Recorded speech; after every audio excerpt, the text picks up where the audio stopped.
नमस्कार मित्रांनो, माझ्या नवीन एका व्हिडिओमध्ये तुमचं सगळ्यांचं स्वागत। आणि आज आपण जाणार आहोत तोरसोळेमध्ये, तोरसोळे किंजवडे गावात जाणार आहोत। अशासाठी जाणार आहोत की आज भजन घेऊन आपण वाडीचा जाणार आहोत। तर या व्हिडिओत आपण तोरसोळे गावात आणि किंजवडे गावात होणारा भजन ह्या थोडक्यात बघणार आहोत। तर गणेश चतुर्थी म्हटली की बाहेरून पण सुपारी येता आमच्या मंडळासाठी। तर या म्हणजे आमच्या मंडळासाठी तोरसोळे आणि किंजवडे गावात सुपारी इली आहे। तर आता वाजलेत 5, आता आम्ही जाणार आहोत। तर तुम्ही व्हिडिओत कंटिन्यू राहा आणि व्हिडिओ माझी कंटिन्यू बघा।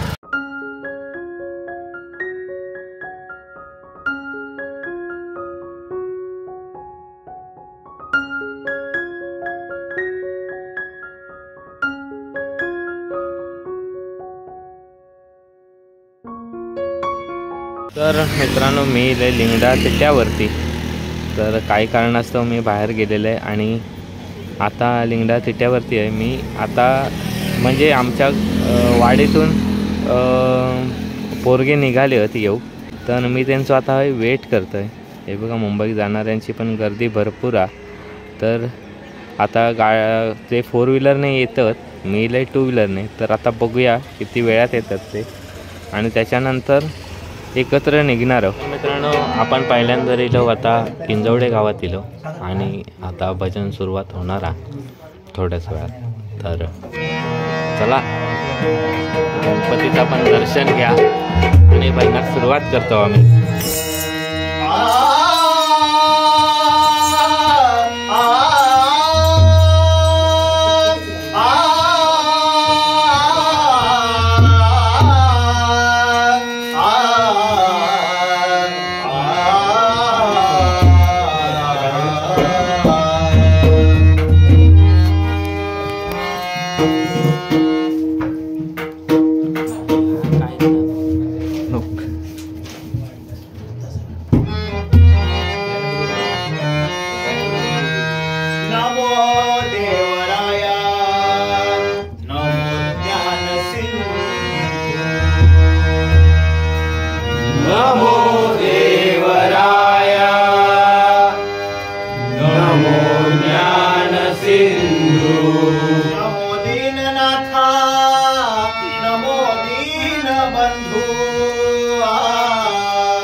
परमपूज्य महात्मा गांधी छत्रपती शिवाजी महाराज हरी हर।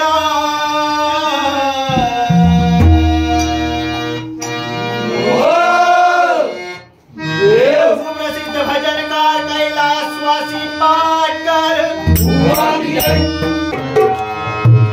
राधे चल राधे चल राधे चल माझ्या गावाला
राधे चल माझ्या गावाला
तर मित्रांनो, भजन कसा वाटला या कमेंटमध्ये नक्की सांगा. तुमका आवडला असेल तर लाईक करा, शेअर करा. तर चला, पहिला भजन संपला आणि आता बघू खय जाऊचं तर अजून ठरलं नाही. तर दिनो बिनो इली आहेत सगळी. मुंबईवरनं धरकारी पण इली आहेत, पुढे बसणारे मागे बसणारे पण धरकारी आपल्या मिळाली. विरारवरनं धरकारी पण इलो, पण ह्यो मागे असता, मागणं आवाज लावता, पण सुंदर आवाज असता. आणि हे बघा, तुझं लोकेशन कुठला मुंबईत? बदलापूरचा किंग आणि हो डोंबिवलीचो किंग. आणि तुम्ही कुठचे हो? मुंबईमध्ये हो बुवा. तुम्ही कुठे? हो हे बघा, चिले बुवांचे शिष्य मुंबईत पण भजनी म्हणत सांग महत्वाचं. तर हे मुंबईत पण भजन करतात, हर्षद पाटकर. जर तुमका भजन हवे असतात डोंबिवलीमध्ये आणि आजूबाजूच्या परिसरात जर तुमका भजन हवे असतात तर तुमका भजन रूपी सेवा मिळू शकता हर्षद पाटकरच्या रूपात. धन्यवाद. तर कॉन्टॅक्ट नंबर मी डिस्क्रिप्शनमध्ये देतोय. तसेच हे आमचे पकवाज वादक सागर पाटकर हे पण मुंबईत. तर मित्रांनो, एक भजन झाल्यानंतर आता या दुसरा भजन आता या ठिकाणी आपण चालू करणार आहोत. तर पहिल्यांदा आपण गणपतीचं दर्शन घेऊया, त्याच्यानंतर भजनाक सुरुवात करूया.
भजन संपल्यानंतर हे बघा उसळ इली आहे आणि उसळीचं रस्सो म्हणजे एक नंबर. सर्दी झालेली असली तर सर्दी पातळ होतली आहे. आणि या ठिकाणी बघताच तुम्ही उसळा आणि फरसाणा कांदो पण आहे. हे बघा मंडळी बसून घेतल्यानी लाईनीत, सगळ्याजण बसून घेतल्यानी. तर मस्त चला तर तुम्ही पण या खाऊ. तर आपण या ठिकाणी आता भजन झाल्यानंतर उसळीचं जरा आनंद घेऊया, म्हणजे मनापासून खाऊया ही उसळ.